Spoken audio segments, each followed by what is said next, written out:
Good evening, everyone, and thank you so much for joining us tonight for what is going to be a book chat that will hopefully inspire you to think more creatively with educator and author Rabbi Michael Cohen, also known as the Tech Rabbi. My name is Melody McAllister, and if this is your first time joining us tonight, or you join us every chance you get, I want to say thank you. You can catch this live broadcast every Wednesday from Facebook, Twitter, and YouTube, and you can catch the replay on these same channels. I want to especially thank Alice Keeler for giving us her platform for these broadcasts. Tonight, Rabbi Michael Cohen will be discussing his book, Educated by Design, designing the space to experiment, explore, and extract your creative potential. I have thoroughly enjoyed reading this book for the second time, and upon reflection have realized that design thinking is what propelled me to create this broadcast, but it's grown so much over the year because of the friendship and elements I've learned with Rabbi. Maybe you believe that you aren't an artist or talented in any way, or maybe you're looking for an outlet to explore your creativity.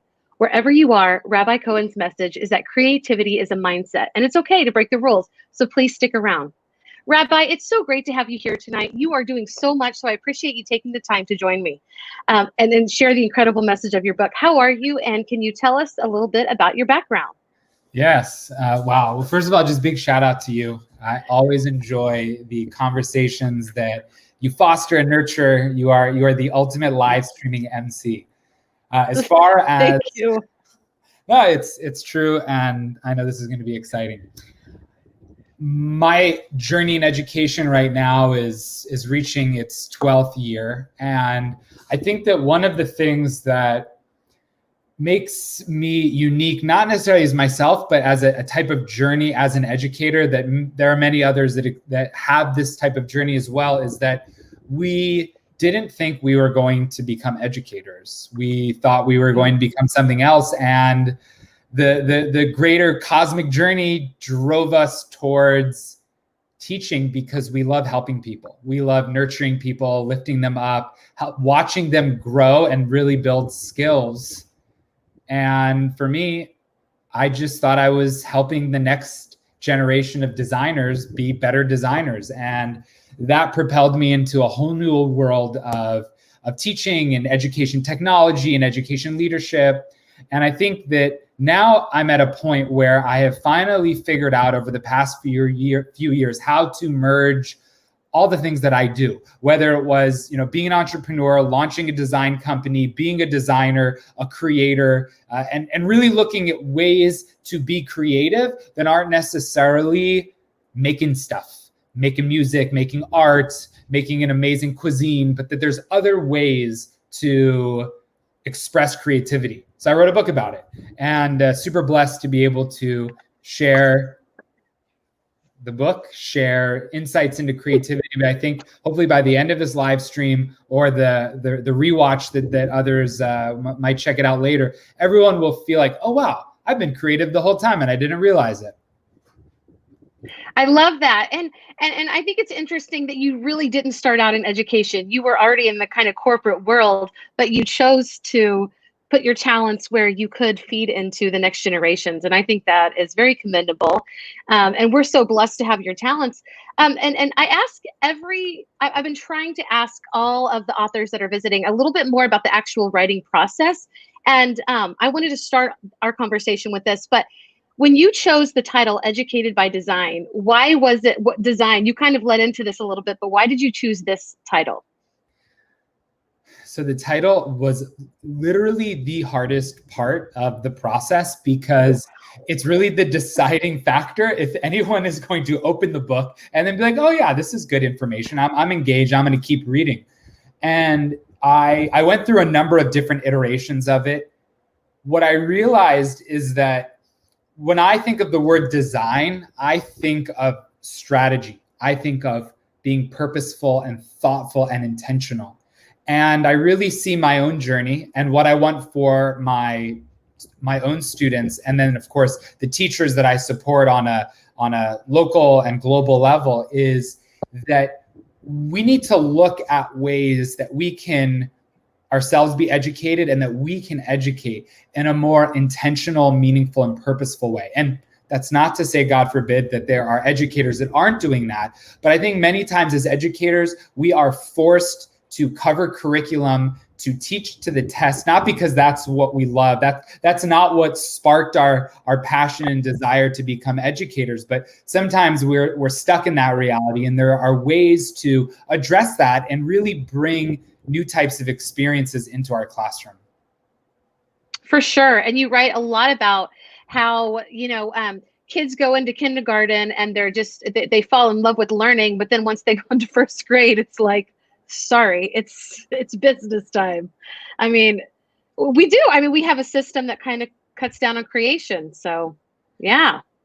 I did years ago a series of different panel talks with Carl Hooker, and he once had this picture. It says test prep on like the top of the book, and then it's super zoomed in and it zooms out and it's kindergarten test prep. Like you're already getting at that level. You're like, okay, like what is the test? What is the assessment? And how can we program these young minds to like be little robots? Yeah. And I know that's, I completely, it's a reality. It truly is. It's not the reality that we all chose when we came into education, but it has definitely shifted that way. Although there are teachers who are still able to put the creative design into that. And we talked about this. I thought your key ingredients for design thinking, and we'll talk about design thinking in just a second, but how important are empathy, self-awareness, and value purpose? How do you relate to them? So those are the foundation of creativity. And it was a challenge in my book to sort of look at these 10 principles and figure out, is there an order to them? Do they stand alone? But one of the things that I think is really important, in a way, for me, I was a bit confused because in education, we have social emotional learning, and we have, CASEL, we have like all these really great resources. I mean, research back ways of understanding how to nurture a child. But in like the other like reality, I don't want to call it the real world, because I always get it like, it's like, what we're not real. Like, are we real? Are we in a simulation? But in, I guess, the corporate world, or in the world that's not education with young people, it's called emotional intelligence. And I'm connected with people that are, running large scale organizations around that. It's so important because when you look at creativity, what is it? You're solving a problem. You're bringing a value to other people, whether it's a service, an experience, a product, an event, a support system, the way that you bring, human resources to an organization. All of this requires creativity because it requires you to really understand the people that are involved, the stakeholders, being aware of yourself and your resourcefulness, which requires constant reflection. But I think that providing value to others creates purpose for yourself. And those have to be driven by the first two, which is empathy, understanding, a deep understanding of the reality for others, not sympathy. I love my design thinking workshops where like, okay, empathy mapping. And when we do reflection after that phase, it's like, everyone just felt bad for all the students. So that's like, no, don't feel bad for them. I mean, you can have that emotion, but that's not empathy. Empathy is understanding who they are, what their struggle is, what their challenge is, and then designing the best opportunity for them. So I love these ingredients. You picked good ones. Right. No, and I love that you mentioned the social emotional aspect. I mean, I was all over these ingredients. I'm like, this is what fuels me. And I want to say hi to Marissa. Thank you so much for joining us. We're glad to have you here. And you talk about, like, when we talk about design thinking and iteration, and probably, I wonder if I should share one of your pictures, and I think I bookmarked it, because when we talk about design thinking, we're talking about specific. Do you care if I share one of your illustrations? Yeah, let's see. Which one? Well, do you want to explain this? I love it. By the way, I want it in a poster. It's available on poster, actually. I need it. I'm sending you one. Is it?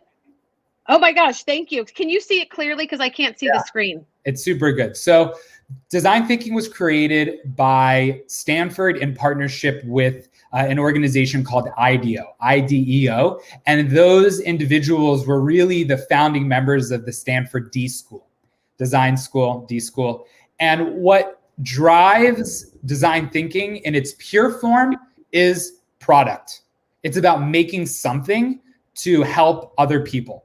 And it requires this process of empathizing with who you're supporting and then defining the problem, not first, but after you've empathized, and going through this process of prototyping, ideating, coming up with, an exhaustive list where you just throw out as many ideas as possible, and then realize that there is a synthesis, a connection between the ideas, so you arrive at something much better than your third or fourth or even fifth idea. We rarely go past the fifth idea. But the most important piece about design thinking is that you test it. You aren't coming in saying this is the thing and you're going to use it and like it or not. And I think in education, we have a like it or not problem. Educators are victims of it. Students are victims of it. And the worst like it or not problem in education is when we do all this crazy professional development. We learn some sort of data-driven instruction or some sort of pedagogical strategy, and then we do a one-off, and then it's never really replicated or even done again.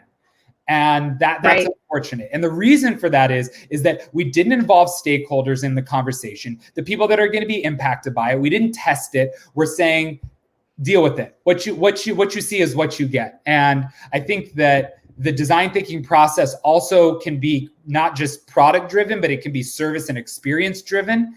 And the top part of it, ship it, is not actually part of design thinking. It is part of Seth Godin's linchpin book, which is get things out in the world. And I think that many times we are hesitant for our students to develop some sort of project outcome where it gets out into the world. It gets out into the greater school community, into the local community, the business, local businesses, whatever it is, that yes, a third grader, an eighth grader, an 11th grader could all create something and build their communication skills, build their research skills, build the presentation skills, check off all the Common Core standards, and do something where someone has an opportunity to be thankful that there's a third grade classroom that wants to help them make their life better. I don't know. I just is that right? No, I love it, and it's funny because you talk about this process in your own life and how you've dealt with it, but you also talk about how students don't always embrace this. Because what you've talked about is the best part of education. It is not what we see all of the time. But you share a story that when you introduced this, you had a teaching partner, and the students weren't necessarily thrilled about it. They said it was the worst assignment ever. Why did they say it was the worst assignment? Because they had been indoctrinated by eighth grade to play the game of school. And it was funny because that story, I mean, it's codified in the book, but it's a story that I think about on a regular basis. And one of those students who now is 3 years out of college connected with me on LinkedIn, and he's doing amazing things. That's cool. And I realize now that I should message him, to catch up, but also to talk about that story and sort of see does he remember it? Because what was the problem? The problem was that students have been conditioned to figure out how to do the bare minimum in school for whatever is the defined scope of excellence. So if you say, okay, I need to memorize, 200 facts or events over the course of some sort of unit, and I need to write an essay, and I know I'm going to be 2 quizzes and a test. They know what to do. But the moment that you give them an unscripted challenge where they need to, assume the role of a red coat soldier of the British Empire and what they're thinking through based on the context of what sources we have, and then create, some sort of animation or play that they act out, or create their own assessment questions for their unit so that others could be assessed by it. They're this is too much brain power. It's too hard. Give me my essay. And that, I think, is the big challenge for students, is that how do you do an intervention for a student in middle school, high school, where they're just like I need to where, you know, carrot and the stick, like give me the next reward. And I don't want to have to like think or risk failure because I already know like how the game is played. Right. And I remember as a senior in high school in my government class, I was so sick. I mean, but our system does this. I was so sick of all the worksheets. I was like, can I just have the quiz? Can you just give me the quiz? And my teacher was like, are you serious? And I'm like, yeah, I don't want to do the worksheet. I already know the information. And I did. And he let me just take the quiz on everything, and I didn't have to do all the other stuff. But I was tired of the carrot and stick, like you said. So I love this. Before we get to where I want to pick your brain a little bit about like where to start. Do you mind? Can we do a live reading? Yeah, I was, when you said this was going to happen, I was really excited because a few people have asked me if there is like an audiobook in the mix. And I know people, you know, like me speaking publicly. I don't know how soothing my voice is to like listen, you know, to 6-7 hours worth of reading. I feel like there's some other like really amazing voices in the education space that that might do a better job. But either way, I'm going to try to give some energy here because, you know, why not? Right. Okay, so just to give people some context, this is from chapter 7, which is titled "Don't Wait for Permission." I love it. I waited 20 years for someone to say, take your art and do something amazing with it. I didn't hear those words in kindergarten or in high school or even from my first college art professor. It wasn't until I had graduated with a degree in printmaking that a professor told me that. In a way, it felt like he was finally giving me permission to fly free and forge my own path. I wonder how often that happens. How often do we wait for permission? Not because we're doing something wrong, but because we're doing something beyond. Venturing into the unknown is scary. With creativity, that fear is multiplied by 10, and we must persevere on our own and not wait for experts or authority figures to encourage us and give us permission to go above and beyond, outside the box, or to a place where there is no more boxes, or there are no more boxes. We must grant ourselves permission. As the old Yiddish saying goes, a shaila macht treif. A question makes it automatically not kosher. This chapter is written for every person who has spent any amount of time holding back because they didn't have permission. Refining good work. School has conditioned us to believe that perfection is the aim and that life is a summative game.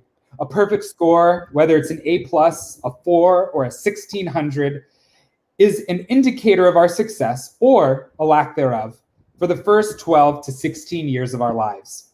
The traditional education model has also trained us to believe that if we cannot attain perfection, we are merely average. Meanwhile, out in the real world, the leading edges of technology, medicine, and commerce are built on the backs of repeated failure. As we discussed in chapter 2, failure is a formative process, not a summative experience. If we can remember that and overcome this pervasive fear of failure, we will achieve an even deeper understanding of resilience and risk-taking, and finally debunk the myth that our work must be perfect. Wow. Yeah. Oh my God, I got goosebumps. In a long time, but I will tell you that was really cool, and I should maybe do it more often. I might remind myself of my own advice. Agreed. Actually, when you put your words down in print, you kind of have to live by them or suffer the consequences of being a hypocrite. This is true. Hopefully 10 years from now, someone doesn't try to cancel me because I said, don't get a 1600 on your SAT. That's not what I meant. It's taken out of context. Right. I mean, there does have to be this balance of always doing your best, but understanding that best is subjective in those terms when we talk about letter grades and scores on tests and everything. And it's not really what prepares you for the real world. Those grades, those scores, some don't even ever, come up in your interview. A lot of people don't care. So I love that. I'm so glad. Oh my gosh. Amanda Fox is joining us. Happy birthday, Amanda. I think it's her birthday today. Yeah. I hope I have the right. Happy birthday, Amanda. Happy birthday. And she is no stranger to the design thinking process. So yes, progress over perfection. And we hope that you are living it up, our friend, on your birthday. Yes. And so what has the response been with your book? It's been an amazing journey. I mean, I wrote the book to really serve as a large scale reflection process on where I had gotten to and where I hoped to go to. But I think that the past few years since this book has been out has shown me a few different things. The first is that many people need an anchor of either vernacular or just something to help them understand their own innate creativity. And I think that there is this feeling of like you're coming to like make me creative. You're coming to I'm gonna learn how to be creative. But my book has been from the inception a process of capturing our innate creativity. But I think that cool. Oh, now there's all these cool people that are watching. Hey, Rochelle. That is awesome. But I think that there's actually a moment right now. I mean, I think there's a couple moments. So number one is like the first book that I sold was like epic moment. Like I sold one book and right. I didn't buy. So that was the first one. The second is like the people that leave Amazon reviews. It's just so cool to see, you know, I'll check it every few weeks and it's like, wow, like 67 people have given this thing enough that it still looks like it has a 5-star. I think it's like 4.8. But most recently, my book was actually translated into Chinese. Wow. Yeah, by a professor that I met a few years ago at FETC. And it's about to go to print. We've already there's certain things that like nice. indicated that it's like the real deal. And now we're just at the point where it's going to be printed. And hopefully by the end of the summer, I will be holding next to Educated by Design, a version with an awesome cover in Chinese character. And I'm like, that is super epic. Super epic. So that like, I just feel like that's a moment of like real accomplishment for the book that like, yes, translated for a new audience. And I actually have another person after they saw that announcement, they said, how can we get this translated into Portuguese for Brazilian educators? I was like, sign me up. I'm ready. Let's do it. Heck yes. Brienne Fennell says, great book. I love it and use it every year. Thank you, Brienne. Super awesome. You should be ridiculously proud. Yes, as should you, Amanda. That is so cool. Yes, congratulations on that. So I have a link. What is going on right now? I have another question, but because it's kind of naturally going this way, what are you working on right now? What am I working on right now? Well, today was a pretty crazy moment. So I am relocating. I am moving at the end of the summer to Miami to work for a K-12 school, designing their innovation program and really continuing my work with Double Up and really looking at the hope that this time next year, we will be able to say that Double Up has scaled beyond me and has become a movement, a community of teens, of Gen Z collaborators that are looking to accelerate their own career readiness, professional growth, and really build skills for tomorrow, today. And I'm excited for that. So that's a big moment of just, yeah. That is the moment. I can't believe you just shared that, but that's incredibly amazing. Congratulations on that. And yes, and if your teen is interested, I love your heart for teens ready to go into the business startup. letsdoubleUp.com/sign up. It's right here. I just dropped it. Yes. Oh my goodness. We have comments. His PUBG skills. What's that? Should I know? Amanda got me hooked on a video game that I seem to be pretty okay at. Not as good as her, but I'm getting there. All right. And Rochelle says, congratulations. Sounds like a great new opportunity. I agree. Yes, yes. So if a teacher is wanting, like, let's say, because I can also empathize with people who don't feel like they're very artistic. I'm not necessarily known for my art, but you don't have to be like an artist to be creative even. Like, even if you can draw amazing stick figures, and that's how I kind of think of myself. I mean, there's other ways to be creative, but once you want to put it into the classroom, it gets a little bit more tricky. So my last question really is, what is a tip for a starting place to introduce design thinking? So there's two things. Number one, for anyone that's been watching the live stream and all the live streams that you create your own graphics, you put that together. And creativity is about communicating. That's the core essence of creativity. Mm-hmm. Whether it's art, whether it's music, whether it's design, whether it's a billboard, whether it's a classroom that you want to communicate some sort of emotion of a welcomeness, of flexibility, whatever it is, we're communicating. So I love your BookChat font.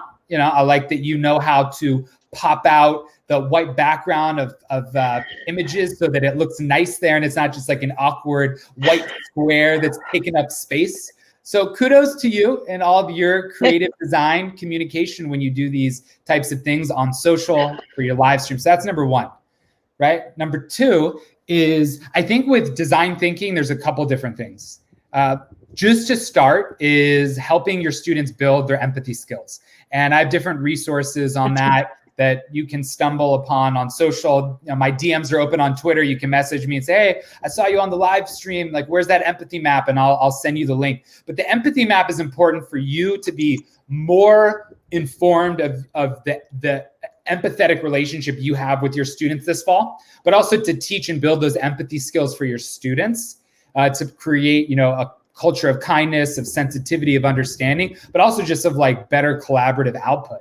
The next is that you can use design thinking to do some really awesome problem solving type project experiences in your classroom, whether you're creating science projects, whether it's something in English with one of the selected books or some sort of literature that you're reviewing and analyzing. Design thinking is about really looking at like, what are we trying to accomplish here? You can use that empathetic lens, but then coming up with interesting ways to communicate and demonstrate understanding, right? A way like, can students use design thinking to come up with ways to have a more engaged assessment experience and then do it and test it? Did it work? Do we need to tweak it? But like, we got to bring that into the classroom. I think that this coming fall, most of us are going to be in person. Hopefully the vaccine will hold up. Maybe we need a booster in December, but we're going to be back in person, and we have a chance, hopefully, to rest and recharge this summer and take a break. Oh, that's so cool. Okay, awesome. Yes, creativity is the art of communicating. Love it. Thank you for the sweet words, Kay. I borrow that. It's like sometimes I say things and people they stitch it together in a better way than I said it. But we're going to be back in person. I think you said that. The art of, yeah, maybe I said the art. I don't know. Like, I love that word, the art of. Right. Okay, I get you, because I think you said the heart, but yeah, I like the art. It kind of fits too. Sorry. So we need to come in person in a super engaged way, and like coming up with really creative ways. And I know that the big brother is going to try to get testing back in and all this other stuff that like we barely got rid of. The last spring and this spring was like a whole mishmash, but like we got to come up with that. I feel that design thinking is the method to address some of this madness. Definitely, because it's actually way deeper learning than anything that are on those tests. I love that you said to start with empathy. I love that. And you've also talked about like helping students find the value. You've even had to go back and forth with some of the things that you've tried to do that didn't really have like a purpose behind them. And so that's where you've learned. And I love that you said that, start with empathy, because what else do we truly need right now in this world? More than that, like if we could start there, we could start, solving a lot of problems, or at least, getting behind them in a good way. So that is so great. We are getting close to the end of our time. Let me see if I covered. Yes, we got all of our questions. Is there any last thing that you would like to leave us with before we say goodbye? I think really looking at empathy and collaborative practice as the things that we want to be stronger in for this coming fall. I think that drive of leveraging other people in the room, other people in the school, to be able to, basically leverage the human capital to get more done and more meaning out of the learning experience. Easier said than done, but I think we need that. That's what we need moving forward. That is what will stand the test of time and give our students the very best. I absolutely love that. I had to type it out, but yes. So this is where we're going to end tonight. Look for empathy and collaborative practice when we get back to school this fall. That is truly where it starts. So thank you so much for joining me tonight. I always love talking with you. And I want you to know that I learned so much from you last summer when we were collaborating together for some things. And I feel so proud to have you on my broadcast, because a lot of the things that you taught me are present. Like you talk about the font. Like I had never even thought about how important font is about anything. But I'm glad that you're on here now instead of at a different time, because I feel like I'm just getting better. So thank you for your kind words. And before we say goodbye, I want to say look for the empathy and collaborative practice when we go back to school this fall. That is what Rabbi Michael Cohen just said. I think it's beautiful. And if you do get his book, make sure to leave a review. That's how you show authors that you love them.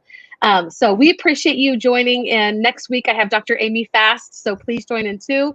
And we will say good night from here. And we'll see you next week. Take care.